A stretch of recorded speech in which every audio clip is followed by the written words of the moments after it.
I will immediately now hand over for the next panel to Laurence Tubiana, who's leading CEO of the European Climate Foundation and one of the main architect of the Paris Agreement, Climate Agreement.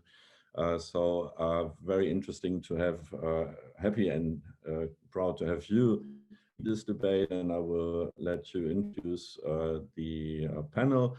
Just to say that to everyone, there will be a short talk between Isabel and Laurence after this session in the context of the Global Solutions Summit. To join this, you need to click on a different link that we will put on the chat in a few minutes. So if you want to continue and listen to the talk between the both of them, do this. And you should do that quite quickly to be registered. I hope I didn't forget anything else. Laurence, I hand over to you. Thank you very much, Thomas, and thank you for offering the possibility of chairing this fascinating panel with brilliant economists and brilliant historians. So I think it's a very, very good combination for reflection, both at the European project and the role of ECB and the central bankers more largely, in a moment where everything is on the table. And I'm really excited both from this panel and the conversation with Isabel later on. So this panel is about, of course, it's the mandate of central banks and how much the mandate, which was traditionally seen as maintaining, in a way, organizing the different targets on inflation, financial stability, now are in a way having their mandate increased and widened because to respond to many economic and social challenges. And we have seen that, of course, in terms of the jobs issue and all the recovery elements that, of course, the central banks have had to make a lot of decisions on how to handle the different crises, and in particular this actual one. And then climate came in on top on all this already challenging. And this mandate, which is a classical issue when an institution you are talking about what a powerful institution has to do, is what is really the mandate? Is there any concern about the widening of this mandate, and at the same time society asking for more and more for, in a way, institutions that are considered as very, very credible? And probably one element I think I would be fascinated to hear about is how you see the role of central banks when they are still a factor of credibility and stability in the economic policy implementation and design. We have a very fascinating panel first, and I will introduce the panelists one by one when they talk. Isabel Schnabel doesn't need, few needs introduction, by the way, but Isabel Schnabel is part of this generation of bright economies that are now the norm in ECB, I understand, but women, very bright women dealing with economic and macroeconomics. I cannot say how delighted I am to see that happening, and not only because, of course, my good friend Christine Lagarde, but mainly because you are bringing a fresh ideas, fresh mind into something or an institution that were finally relatively conservative in the way they were managed. And of course, you have all the reason to be there as a member of the board, in particular because of your academic career and your capacity to articulate macroeconomic studies, financial studies with relevant to policy. You have done a lot. I cannot describe all what your parcours is, and you are still a professor of financial economics, if I'm not wrong, at University on Bonn. You are on leave, of course, because you are a member of the executive board, but you are fundamentally an academic in macroeconomics and finance. And now, of course, you bring this expertise into this very delicate, in a way, evolution of the ECB. So, Isabel, the floor is yours, and I'm really excited to have the opportunity to listen to you. Thank you very much for the very kind introduction, and thank you also to the organizers for having me. So I will try to share my screen because I actually brought some slides, and maybe you can tell me whether you can see them already. Does it look okay? Yes, Yes, absolutely. perfect. So actually, you won't be surprised that I will, in my presentation, stay firmly within our mandate. So I'm not going to discuss how to change the mandate because that's not up to me to do. But I would like to talk about societal responsibility and central bank independence. The best contribution that central banks can make to economic prosperity is to maintain stable prices. This was the broad consensus among academic scholars and policymakers emerging in the late 1970s, when inflation in many advanced economies had surged to double-digit levels, thereby eroding purchasing power and hitting the poorest in society the hardest. The delegation of the task of maintaining price stability to an independent and accountable institution with a clear mandate has proven successful in solving the underlying time inconsistency problem while upholding democratic principles. And this underpins the large degree of political independence that most central banks enjoy, including the ECB, which consistently ranks as one of the most independent central banks in the world, as you can see on the right-hand chart. Yet many years of low and stable inflation have led to memories fading, particularly among young people, of just how bad a general and persistent rise in the price level can be for society at large. Many young people have never experienced inflation. At the same time, it remains a mystery to many why too low inflation may be as much a concern to society as a period of too high inflation. Younger generations typically have different concerns and anxieties than price stability. Surveys show that they care about climate change and that they fear job uncertainty, having lived through years of crises. These shifts in concerns and preferences have also affected the expectations that many people hold with respect to central banks.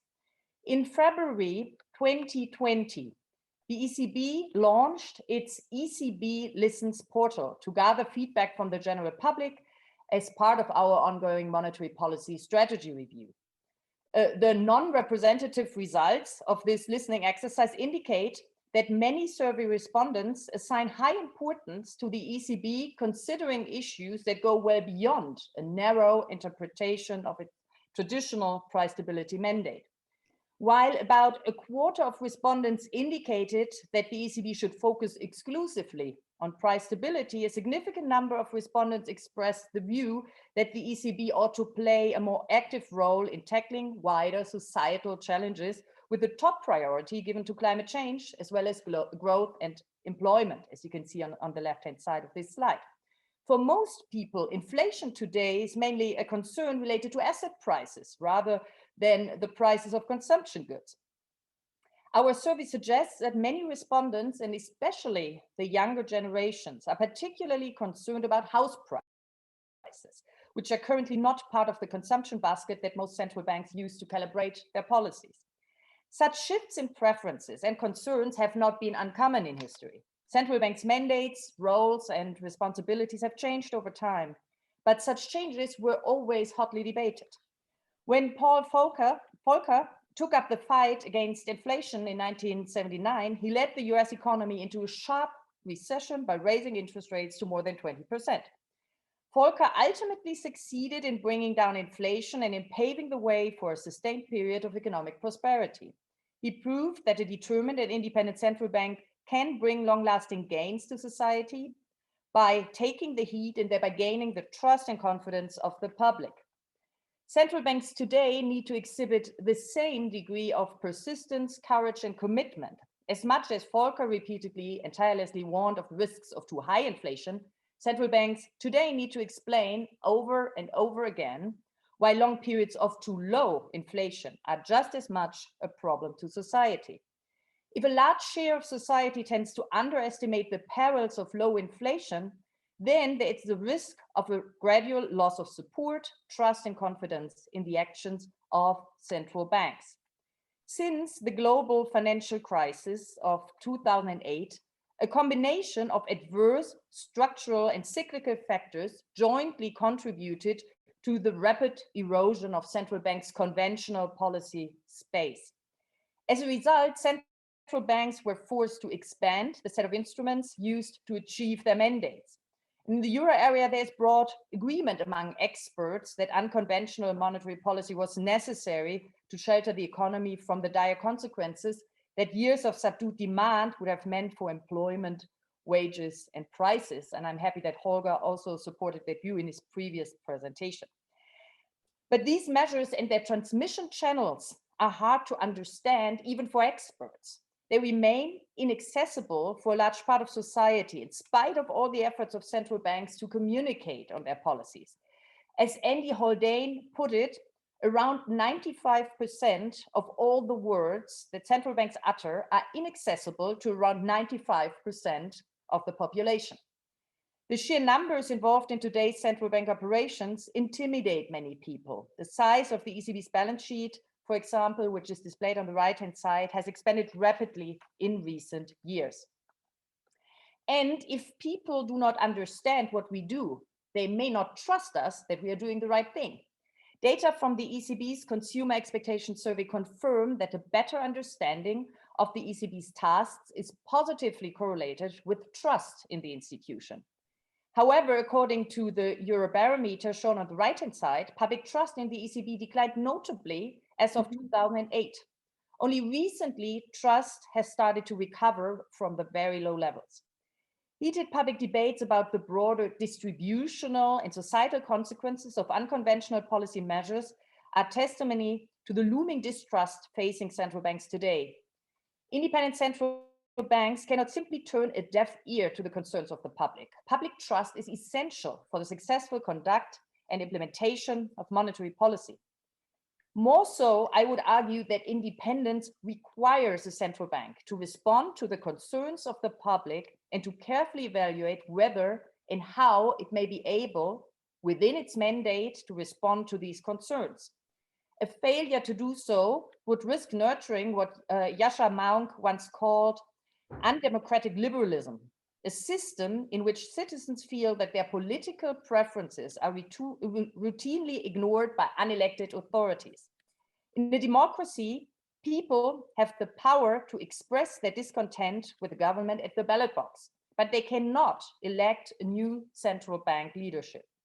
Independence, therefore, carries large responsibility, and central banks are taking this responsibility very seriously. For example, most experts agree that central banks do not have the tools to address inequality. But this does not free central banks from carefully examining the distributional consequences of unconventional monetary policy measures and from taking such findings into account when weighing and calibrating policy options. Similarly, a frank, open, and constructive debate is needed as to whether and how central banks can support a faster transition to a greener economy, a demand that almost half of the respondents in our ECB listening events identified as a societal challenge that the ECB should consider in its monetary policy. Climate change is without doubt one of the most pressing policy issues confronting policymakers at the global level. The EU has declared the European Green Deal one of its top priorities. The treaty unambiguously assigns the primary responsibility for climate policies to the European Parliament and the Council, not the ECB. In order to observe the principle of institutional balance, any measure the ECB takes must not encroach upon the powers of other European institutions. The ECB's objectives are clearly spelled out in the treaty and cannot be changed without changing the treaty itself. These objectives define the scope and the limits of our potential actions. When it comes to climate change, our potential role could be based on both our primary or our secondary objectives. Under our primary mandate, the ECB must take climate change into account if this is a prerequisite for maintaining price stability. The extent of the risks to price stability from climate change is subject to an intense and growing debate. Critics argue that the risks of climate change to price stability remain far out in the future, and that it would be highly unusual for a central bank to take preemptive action to shocks that have not yet materialized. Proponents, on the other hand, argue that global warming causes exceptionally large and partly irreversible changes to our economies. Global emissions are not projected to fall over the next 40 years, even assuming that all currently planned climate policies are implemented. In the absence of a faster acceleration towards a low carbon economy, it would be a question of when, rather than if, climate change will affect price stability. The effects on potential growth and financial stability could be so large that it would leave central banks with few options to fulfill their primary mandates. Proponents therefore argue that such exceptional risks require central banks to be forward-looking to reduce both the probability and severity of future shocks to inflation.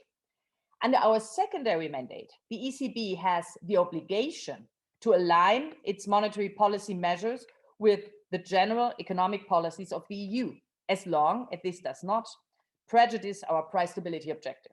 This implies that if the ECB is faced with two policy options that are equally effective with respect to our primary objective, we must choose the one that is better aligned with the EU's economic policies. Purchases of corporate bonds vividly demonstrate this principle.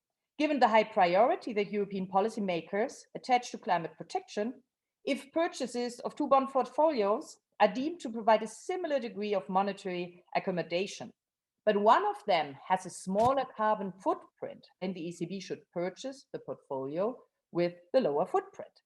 That is, the ECB is free to choose the instrument, in this case asset purchases, but it needs to calibrate its use in line with the objectives set out in the treaty. Any policy action on the part of the ECB must also respect the general provisions of EU primary law, including the principles of proportionality and an open market economy. These principles impose additional constraints on the ECB's potential actions in the area of climate change. For example, adjustments to our asset purchase program or the collateral framework, such as strict exclusion policies or more subtle tilting strategies, would have to be checked against these general principles. Taken together, our mandate requires a careful assessment of the extent to which the ECB can and should green its monetary policy operations. This is what we are currently doing under our ongoing monetary policy strategy review. What can be said with reasonable confidence at this stage is that concerns over potential mission creep are misplaced. The treaty not only allows, but requires the ECB to take climate change into account. In doing so, we have to find the right balance between exploring what is feasible within our mandate and ensuring that our actions do not interfere with our primary objective of price stability. After all, the fight against climate change requires structural measures that monetary policy as a cyclical tool cannot provide. Finding this balance holds the promise to enhance public trust and ultimately safeguard our independence. So let me conclude. The challenges that central banks are facing are today fundamentally different from the ones that were relevant when central banks gained broad political independence. And as a result, expectations towards central banks have changed. Many call for central banks to have a more active role in tackling wider societal challenges, climate change in particular. Such shifts in preferences coincide with the broad distrust of far-reaching and complex monetary policy measures taken by central banks in recent years. In this environment, the demands on central bank communication are enormous. Independent central banks have a duty to respond to the concerns of the public and to carefully evaluate whether and how they may be able, within their mandate, to respond to these concerns. And I can promise that the ECB is doing this diligently as part of our ongoing monetary policy strategy review. We are analyzing the effects and side effects of our unconventional monetary policy instruments, and we are exploring if and how, within our mandate, we can contribute to the broader objectives of the Union, including by taking measures that will help accelerate the transition towards a more sustainable economy, while firmly adhering to our primary objective of price stability. And let me stop here. Thank you.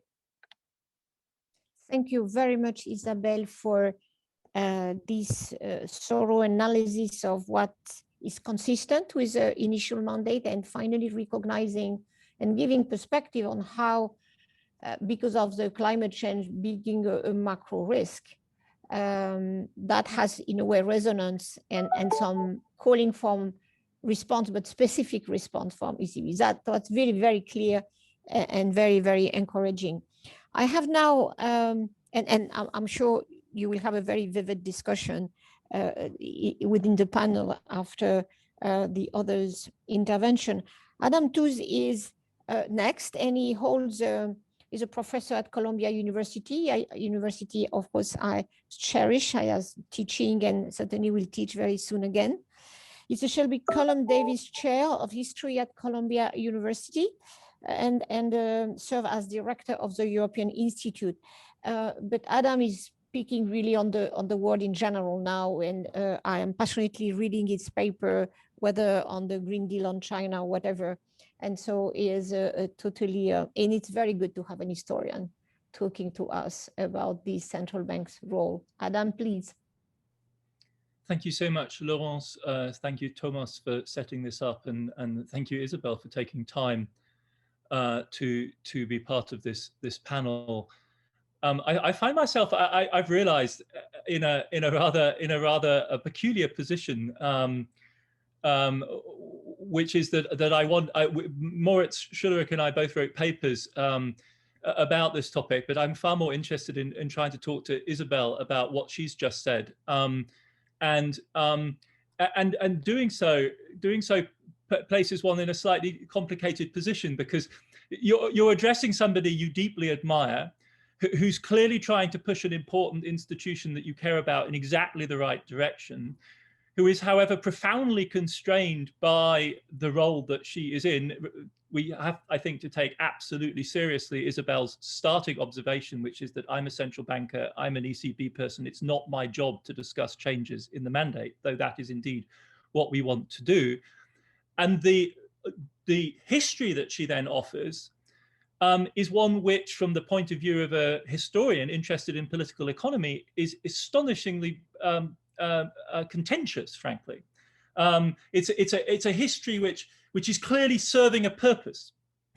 And the question that is posed in this sense is, what is the useful thing to say here in relation to a construct like this? Because on the one hand, I just want to wish you courage and more power to what you're doing. And on the other hand, as a citizen, as a concerned observer, as a historian, I'm at some level perplexed, and I'm left in a kind of turmoil almost. Let's start with the. I want to make 3 points very briefly, and then open the floor to Moritz and then to the debate. The first is simply the weird lopsidedness in the current discussion between the eagerness and openness with which the distributional question is posed with regard to the extraordinary new instruments that are being used in economic policy today. And indeed, we're forced to by actions like the German Constitutional Court that the Holger Schmieding was discussing so brilliantly just a minute ago. And on the other hand, the blank refusal to discuss the more primary problem, in a sense, which are the distributional consequences of the price stability mandate in the first place. Remember the way in which Isabel set her remarks up, and it just slides in again and again in these historical narratives. Inflation was bad for everyone. Inflation was particularly bad for the weakest. And so, yes, we learned the most important thing for central banks to do is to stabilize prices, and don't worry about the distributional consequences because it's good for everyone. It is, in other words, Pareto optimal, perhaps. And this, in fact, I think is a highly contentious claim to make. If it was good for everyone, it wasn't good for everyone to the same extent. And if we move from a simple consideration of welfare to a consideration of power, and you consider the track record of Paul Volcker made no bones about the fact that for him, the imposition of a deflationary strategy was a redistribution of societal power. And it was the breaking of the countervailing power of organized labor that enabled him the technocratic freedom to then potentially impose a strategy which perhaps it helped him sleep at night. He was able to convince himself was Pareto optimal. Now, that is not a story that many people would accept with regard to the trajectory of inequality in the United States over the last 50 years. They would tell, broadly speaking, a story that is a little bit more hard-nosed than that.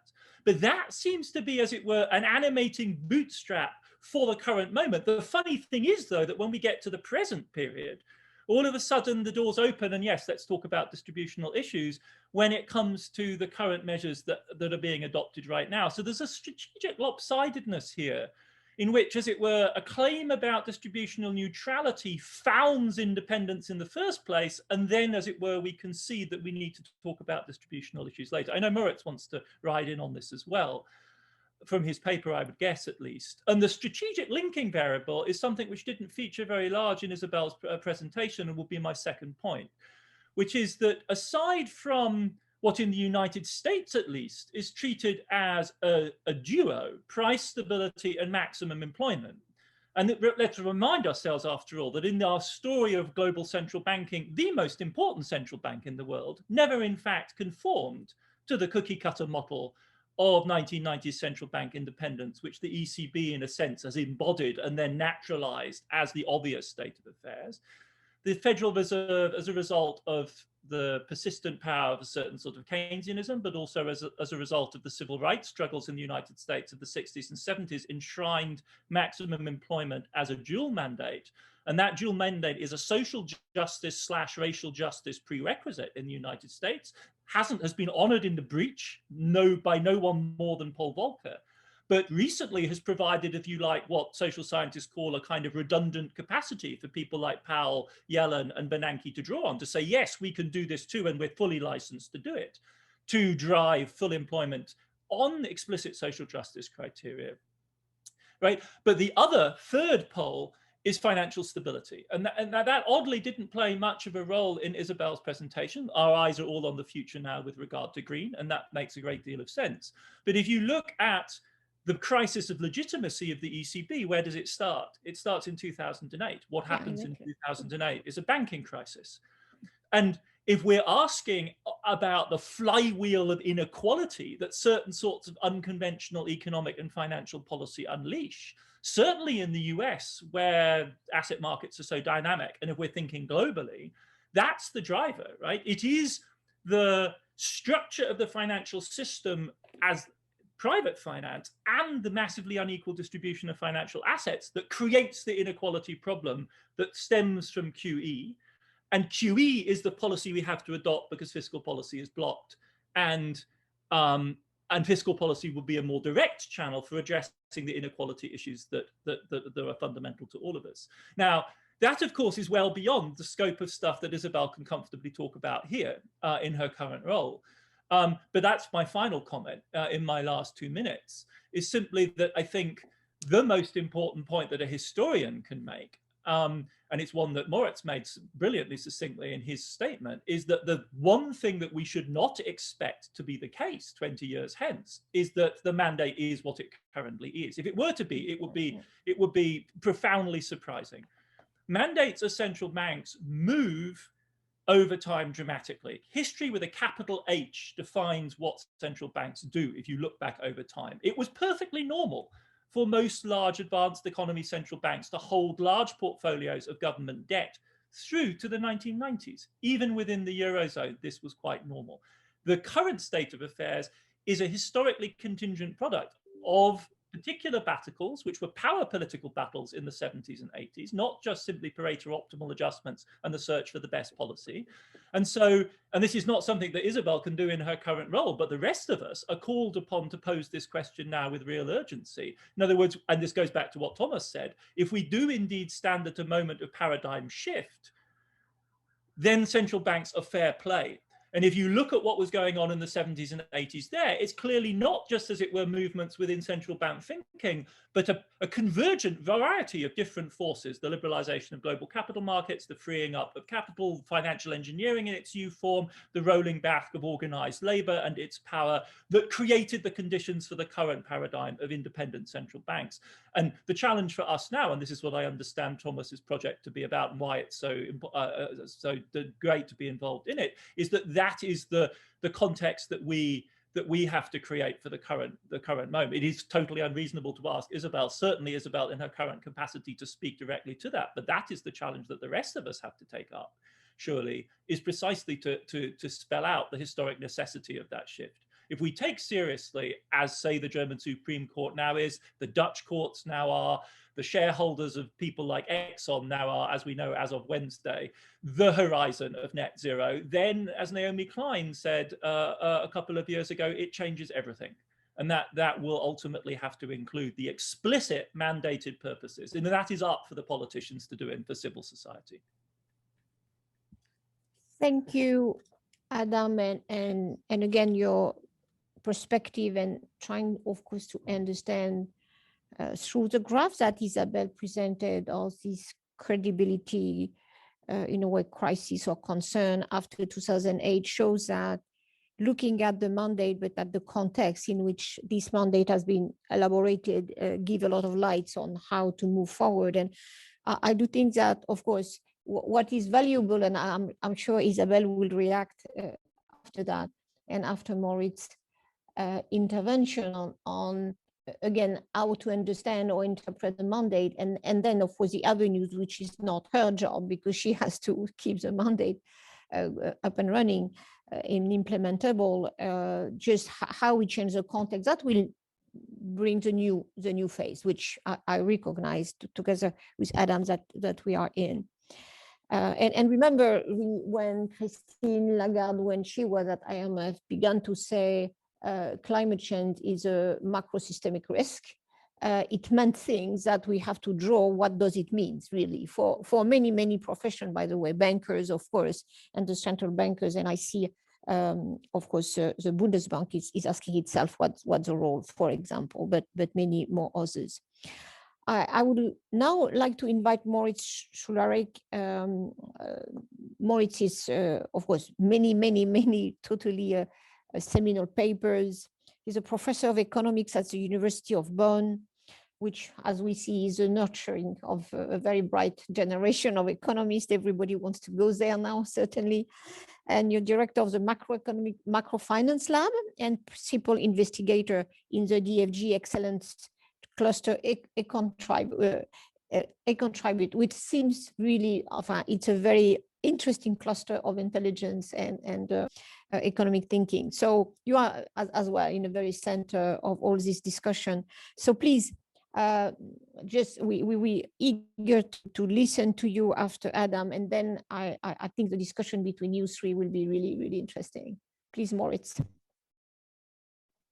Thank you. Thank you. I forgot to say something very important, because you are not only an academic, you work at the Federal Reserve Bank in New York, and in a way, so you make the bridge of this discussion. So I wanted to point that capacity of bringing back the two universe, the academia and the policy making. Yeah, thank you, Laurence. And I wanted to start with that last point. That I am here speaking, of course, in my personal capacity and not for the Fed. The University of Bonn is interested in these questions, but I don't think it has an opinion. And I want to say thank you to Isabel. She knows the Econtribute Excellence Cluster very well. And thanks to Adam also for the comment, and for Thomas to have me on this panel. I want to basically take over where Adam left it, and also echoing a few of the things that he said. I think it might be our part here as the academics to talk about the bigger questions and being aware of the restrictions that come with institutional affiliations. So what I want to talk about are 3 points as well. And Adam, in a way, we didn't coordinate, but this is the perfect setup for what I want to say. Namely, I want to start with the distributional questions of monetary policy. As Adam said, the old framework, which was, and I'm going to not be too technical, but we've all heard the name by now, the so-called new Keynesian representative agent framework, was one in which distributional questions did not arise. That is because there was just one agent, and she couldn't have, she couldn't have debt, she couldn't have distribution, because it was just one person. in that framework, monetary policy was very simple, and monetary policy had one very attractive feature, which was, this is what Olivier Blanchard and Jordi Galli called the divine coincidence, that if you stabilize inflation, you automatically, given the frictions in the economy that are there and that make central bank policy valuable, given these frictions, stabilizing inflation would automatically stabilize output. And this divine coincidence had an important impact on the founding and the design of central banks that Alan mentioned historically in the 1990s, because the concentration on a price stability mandate only was, in a way, the intellectual bedrock on which one could build a modern central bank that cared only about inflation. As Adam said, not every central bank has gone there. The ECB very prominently has that inflation-only mandate. The new development, and that is, yes, for us who like to study history, and I know that includes Isabel very much, is a question that we always know that contexts change, and these decisions sometimes and intellectual history changes and frameworks change, in the sense that what we thought 20 or 30 years ago may no longer represent the state of thinking about monetary policy now. And without going too much into the detail, the point here is that a new generation of economic models has emerged under the heading of HANK, which is a heterogeneous new Keynesian model. Those are models in which economists, macroeconomists, take questions of distribution, questions of income, of borrowing constraints, of debt seriously. And those models have one implication. I just want to leave it at that, because I think the fundamental challenge is not mapped out yet for central banks. And I've sometimes wondered why we're not discussing it more, is that in these models, this idea of divine coincidence that Olivier and Jordi coined in the 1990s, the idea that all the central bank needs to do is to stabilize inflation, and thereby it automatically stabilizes output and does the optimal policy, is no longer necessarily true in these heterogeneous agent models. There can be trade-offs between inflation stabilization and output. And that is a question that I think was in that sort of intellectual rigor, not written into the sort of institutional DNA of many central banks. And it's something we need to discuss, because in that framework, central banks very clearly need to think about welfare, need to think about welfare functions and how to do policy, because what is good for one is no longer necessarily good for all, and there are distributional effects.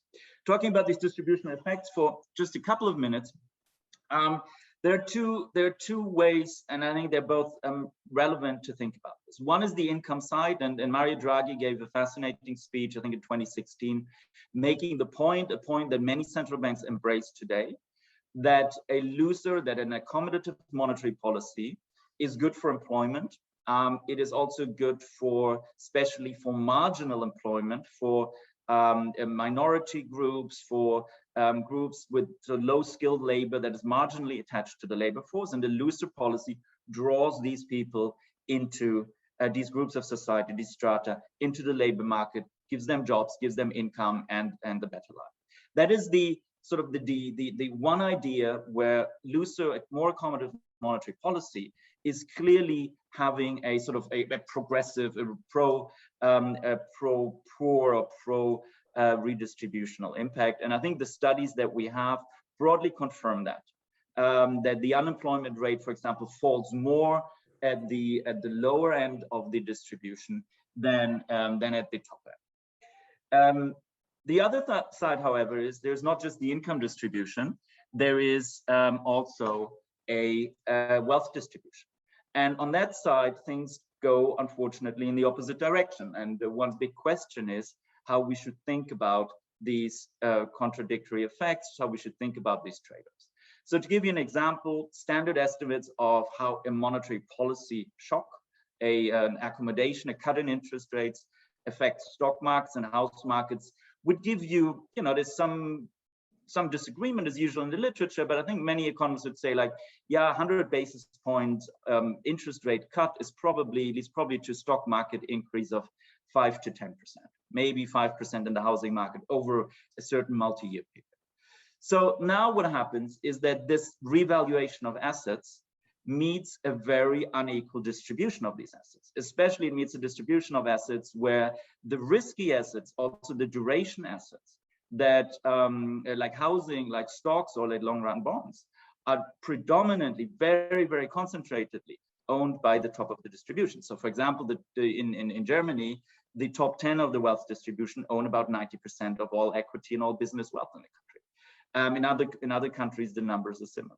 So what happens in response to a monetary policy accommodation is that the wealth distribution typically expands, that the wealthy get much wealthier, and since most income poor or wealth poor households, if they have any wealth, they hold it in the bank account, they do not profit. So again, there's a trade-off for monetary policy. There is a question of distributional effects that wasn't written into the DNA of these institutions 20 or 30 years ago. Let me talk about the last point, and then I really want to have hear what Adam and Isabel are thinking and open the discussion. The last point is, I think we also have still a question mark over the interaction of central banks and the financial sector.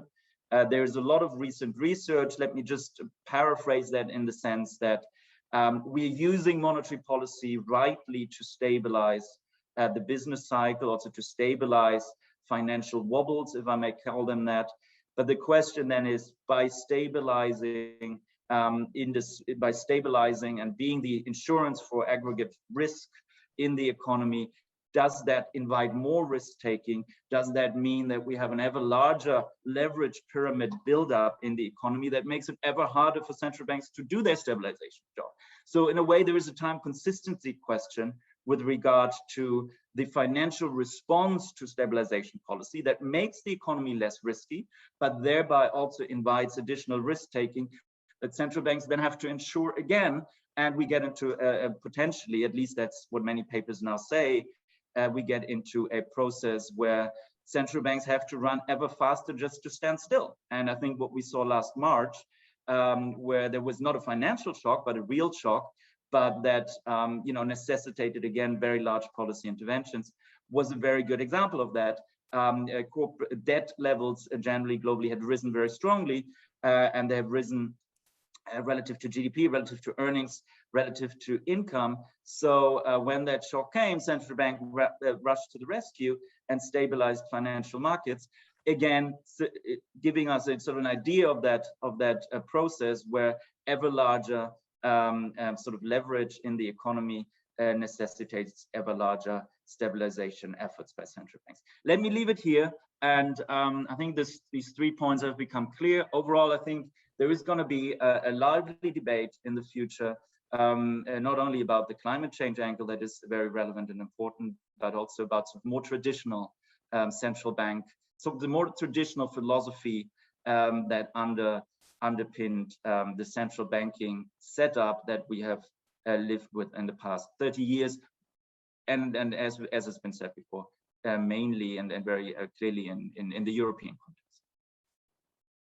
Thank you, Moritz. One of the focus of your intervention, of course, is looking at the distributive effects, which begin to be a very, very central discussion in the economic policy now, and probably a dominant one, whatever issues, climate change or something else we are tackling. And certainly the credibility factor that Isabel was mentioning in the aftermath of the 2008 crisis has come exactly from this point of view. So this point of, in a way, social justice or progressive distribution vis-a-vis what has happened in the last 15 years is certainly a concern, of course, not only to central bankers, but to central bankers as well. So I think that's of course, such a reopening, of the thinking that, and in particular, understanding what will be the impact on the asset value of the intervention, the recent intervention of the recovery plans last year and this year and next year will be really important to see if it has followed this path of finally increasing after, in a way, beyond the social safety net, has increased the income disparity. Isabel, you have a lot of question on you. So I don't know what you want to tackle first, but certainly it would be really interesting if you agree to get your reaction with this challenging presentation for the job you are doing today, understanding that of course you do what you can there, but you have your own, probably you can express your own ideas as well. Thank you very much, Laurence, and thank you to Adam and Moritz. These were fascinating interventions. And let me comment on some things. And I think you raised many very interesting issues. I found it very interesting what Adam said, that actually the claim that that having a mandate of price stability is good for everybody, that this is highly contentious. I think this is an interesting point, and of course there is already a bit of research on that, but I think more research on that topic would be very useful. I mean, for us, again, there's nothing that we can do, but for the discussion on the mandate, of course, that is a relevant point. I mean, more generally, so let me say we take distributional issues very seriously. And I mean, we have dozens of researchers who are working on these things. We're doing the similar type of analysis Moritz has mentioned, who are using hanged models, tank models, all types of models with heterogeneous agents. I mean, it's a very active research area also within the ECB, as you know. And but the more general point I would like to ask you is, so I mean, the traditional division of labor would be that fiscal policy is much better suited to deal with distributional issues because it can be much more targeted basically to individual people. And that is something that monetary policy cannot do. And it's also difficult because, in a sense, I mean, one has to take a decision, how should the distribution be, which is, of course, a political decision. And the question is how a central bank should go about that. I mean, the unconventional monetary policy tools are most controversial with respect to the distributional effects. And I mean, I don't know whether I misunderstood that, but I heard from Adam that he said that monetary policy had to act because fiscal policy was blocked or something. I mean, my reading would rather be we had to choose unconventional instruments because conventional instruments were constrained through the effective lower bound.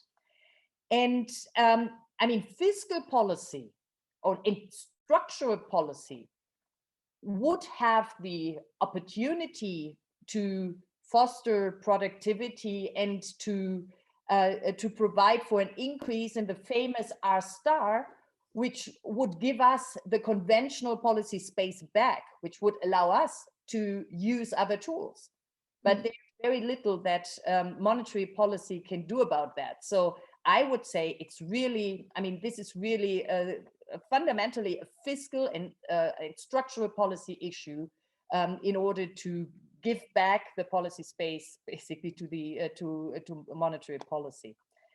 And I would be very happy to hear your views on that. I mean, on the point of the dual mandate, I honestly think that that the distinction between the Fed's and our mandate is a bit exaggerated.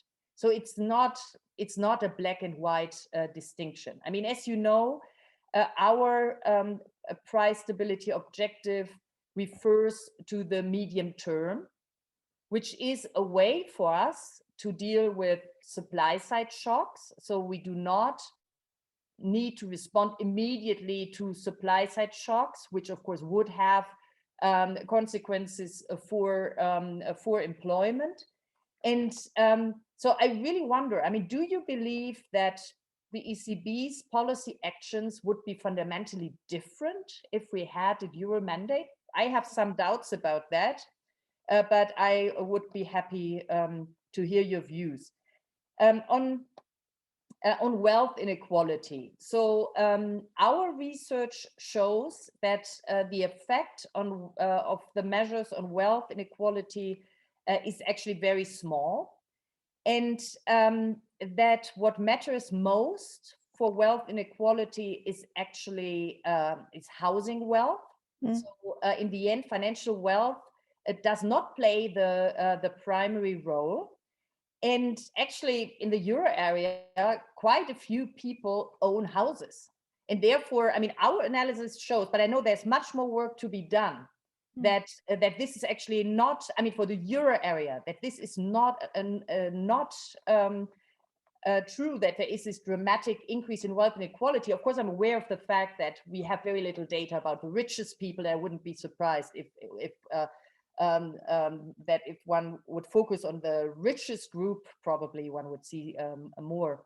But I think that there's more research to be done, and the US may actually be a bit different there. But I mean, if you really want to capture everything, it's quite complicated, and I think there's much more research to be done, because in a sense, of course, you would also have to take into account then the effect that the policies have on, for example, inflation, right?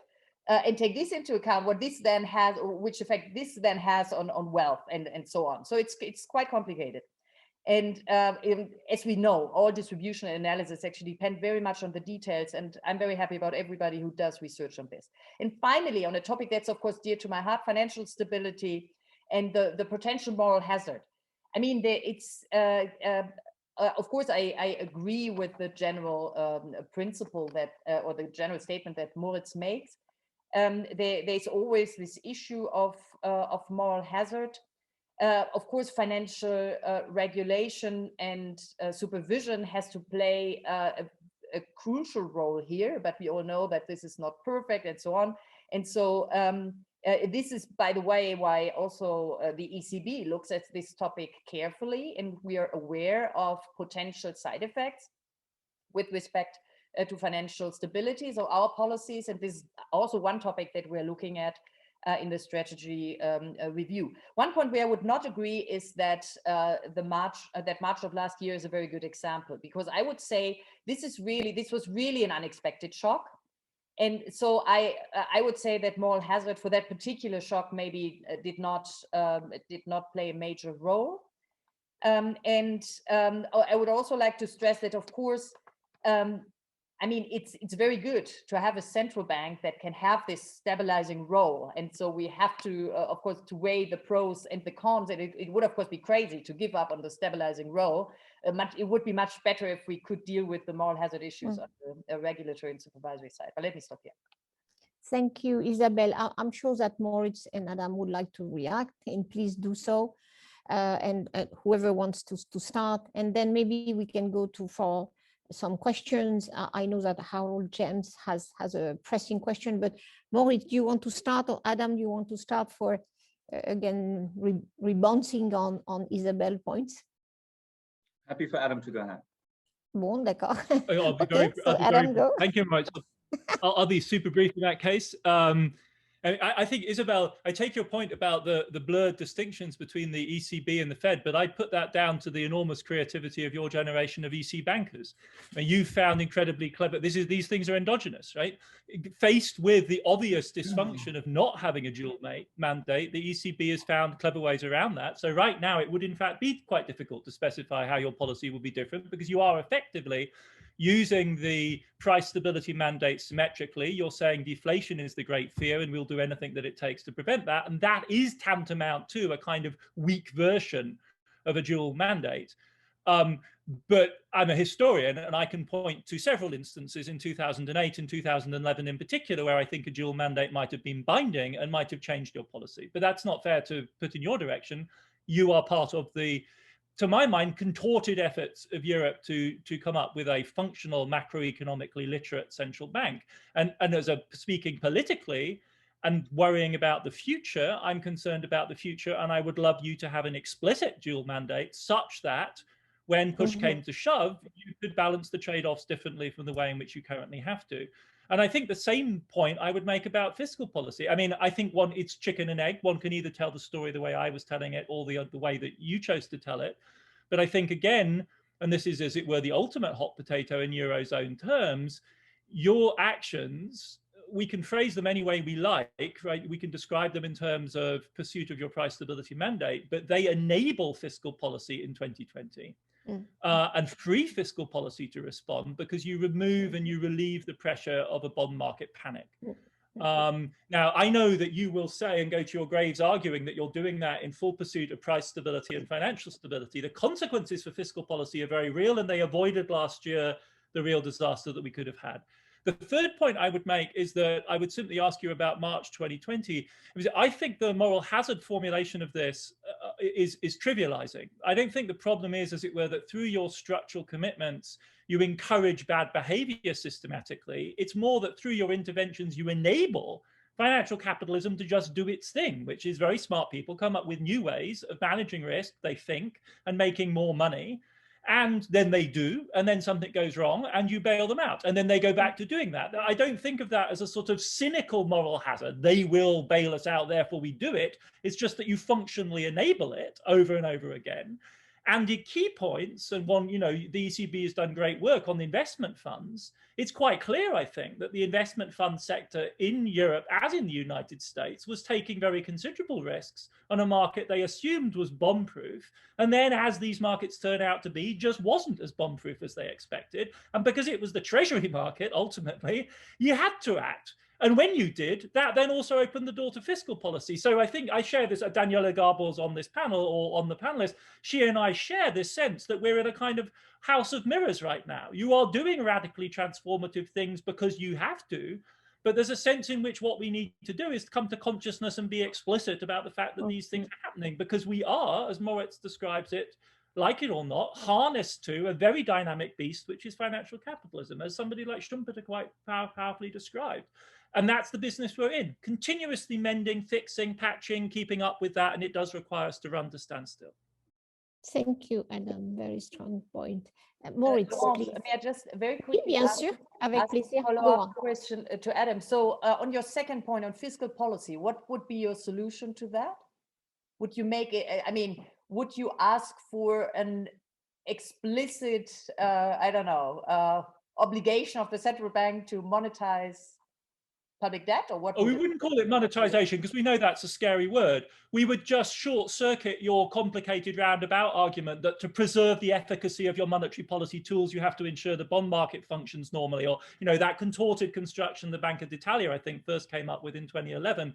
We would simply say something more, some simpler sovereigntist statement, that we regard the integrity of the Eurozone as crucial, and therefore we have an open door mandate to do the sorts of interventions. Because historically speaking, that's just ground zero for central banks. That's what they're there for. And I think the Bundesbank in its heyday in the 50s and 60s, it was never tested, would never have shrunk from making that kind of pronouncement, any more than the Bank de France would have, or the Bank of England in their heyday. That's what they're there for. And the Bank of England, though they've shilly-shallied around it, effectively did something pretty close to that in March.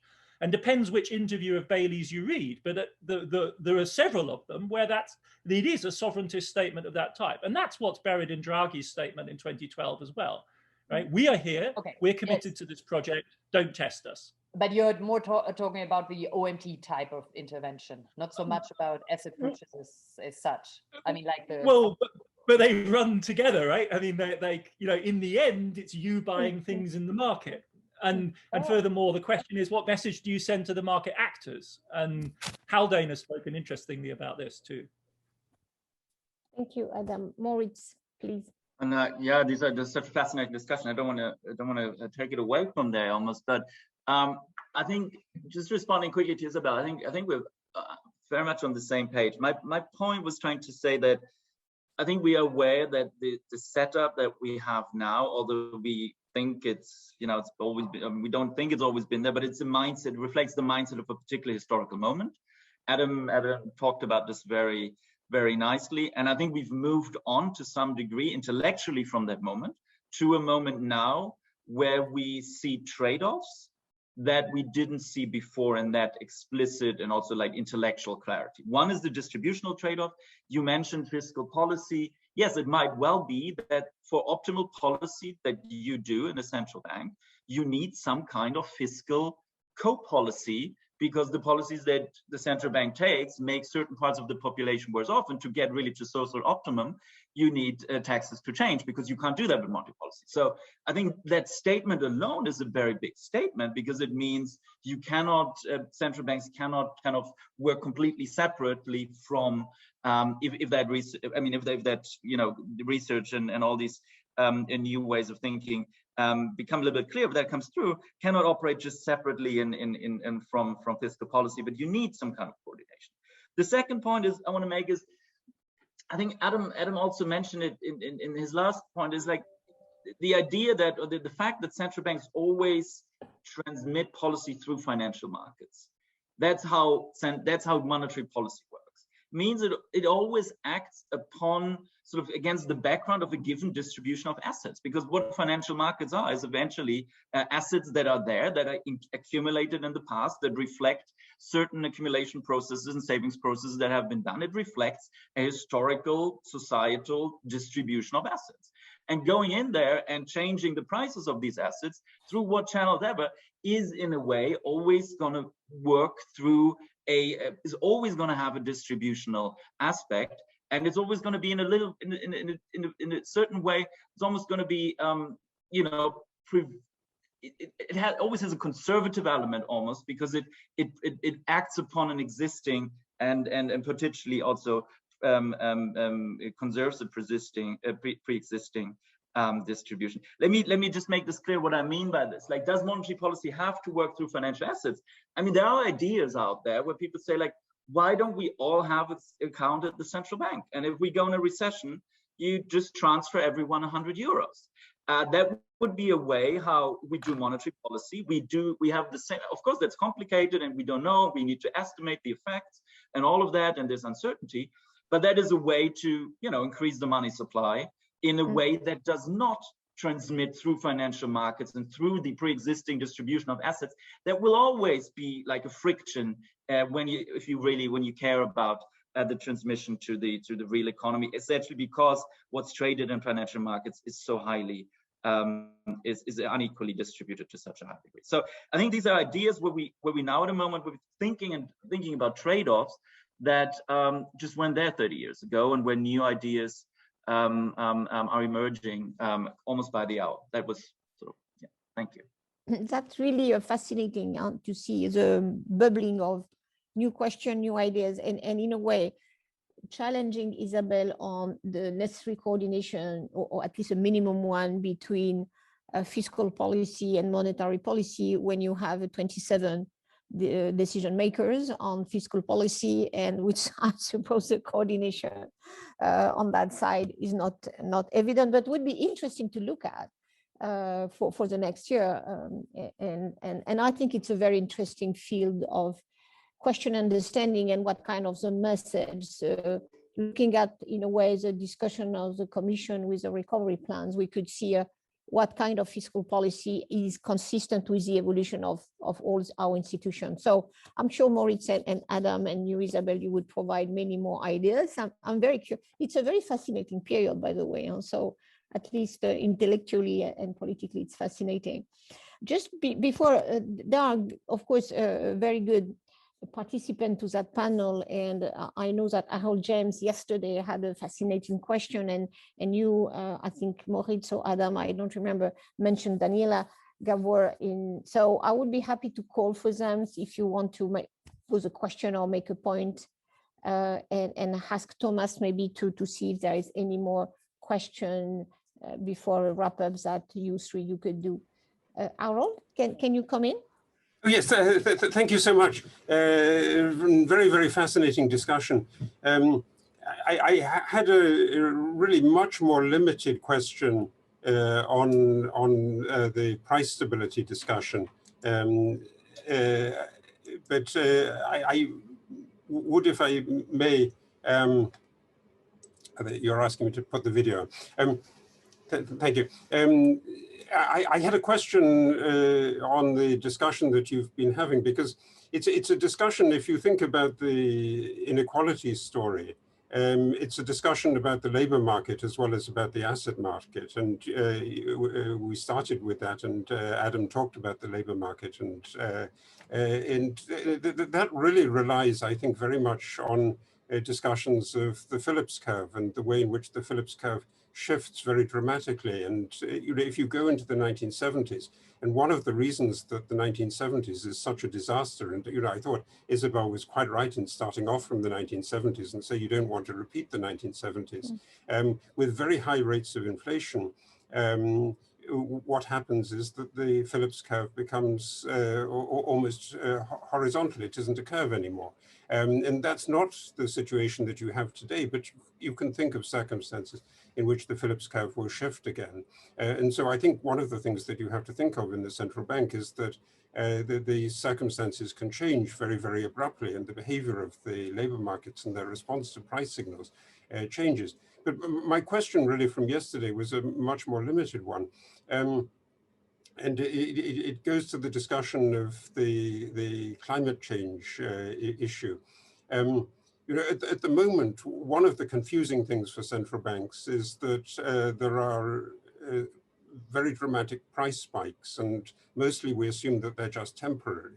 But some of them may not be temporary. And the question is that a good thing or a bad thing?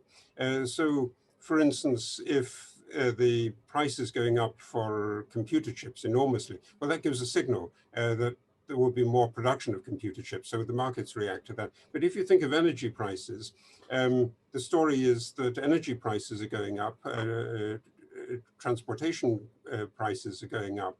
But if you think in the long term of reducing carbon emissions, surely you want to have an effect there on consumer behavior. You want energy prices to be high in order to persuade consumers to change their behavior. If that's the case, doesn't it affect the way in which you should think about the measurement of a basket of consumer prices? I mean, is it the case that you might want to take some prices that you think of as sending necessary signals to stop or reduce harmful behavior, that you take them out of the consumer price basket? And obviously altering consumer price baskets is something that central banks think about all the time. But this does seem to me to be a very acute one and a very interesting one. Thank you, Harold. Can I call Daniela, and then I will give back the floor to, again, Isabel, who has to defend all this and in a way define these new policies. And then, of course, to go back to Adam and Moritz. Daniela, are you? Yes, I'm here. Okay. Hi, everybody. And this was a fascinating discussion. It reminded me that Professor Schnabel gave a speech on unconventional fiscal policies, where that could frame very well a strategic coordination game between central banks and fiscal authorities. But I'm more interested in the climate aspect, and congratulations first for making a very clear case for ECB action on climate within the mandate. I have two political economy questions to some extent, I suppose. And one is, what happens, or how will the ECB how does it think about the possibilities that the sustainable finance taxonomy is in a sense expanded by member states in ways that include fossil fuel activities like natural gas? What do you do in that situation? I heard an MEP this morning asking for or pleading for the ECB to take over a dirty taxonomy, to use the independence in order to shield the taxonomy from member state fighting. And the second one is, how is the ECB going to incorporate its climate actions, including stress tests or other supervisory sort of activities? How is it going to incorporate in those climate rules the transition risks that it may be generating by, for example, greening its collateral framework or decarbonizing its collateral framework? Because we have here a very interesting issue of endogeneity. You are basically both an exogenous and endogenous actor in the climate change space. So I'm wondering, what do we do with the concept of transition risk in this scenario where the central bank itself generates endogenously transition risks? Thank you. Thank you, Daniela.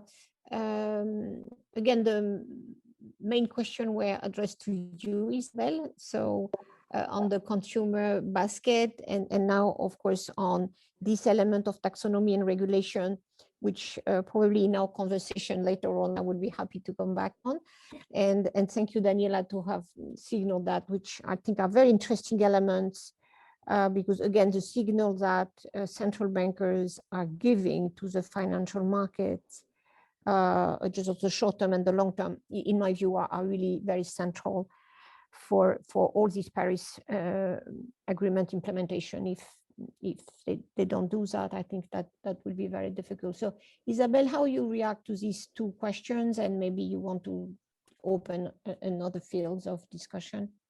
Yes, so actually I would like to come back first to the point that you mentioned a couple of minutes ago before you opened the floor, namely this point of monetary fiscal interactions. I also believe that this is a very important area that we definitely need more research about. I think what we saw in the pandemic was that actually fiscal and monetary policy reinforced each other very successfully. And of course, governments managed to set up a European fiscal response. And this is, of course, what from the ECB's perspective is actually needed, because you mentioned that it's very hard to deal with all these different fiscal policy makers, and actually the response may be quite heterogeneous, and it has always been quite heterogeneous. And now, but this time we saw that everything worked nicely. But of course, this opens again the debate on Euro area architecture and the question whether we do need something like a European fiscal capacity and I mean, an aggregate European fiscal stance. And I find this topic extremely important going forward. On Harold's first point, I think he's very right that, I mean, we are very much tempted to believe that the world stays as it is. And I mean, when we're running our models, of course, we're implicitly always assuming that the world stays as it is, because everything that we get out of our models is kind of comes from the historical relationships. And I truly believe that, I mean, that at times of rapid change, as today, we have to be aware of the fact that there is the risk or the chance, or however you see it, that the world can be very different, and policymakers have to be aware of that. So I'm very grateful for him bringing that point up. On the consumption basket, I mean, of course, we are not designing the basket ourselves, but the basket is designed by the statistical authorities, I mean, by Eurostat in particular, right? And so it's not that we can simply design the basket that we desire. I think that is, from governance perspective, I think that is a very important point.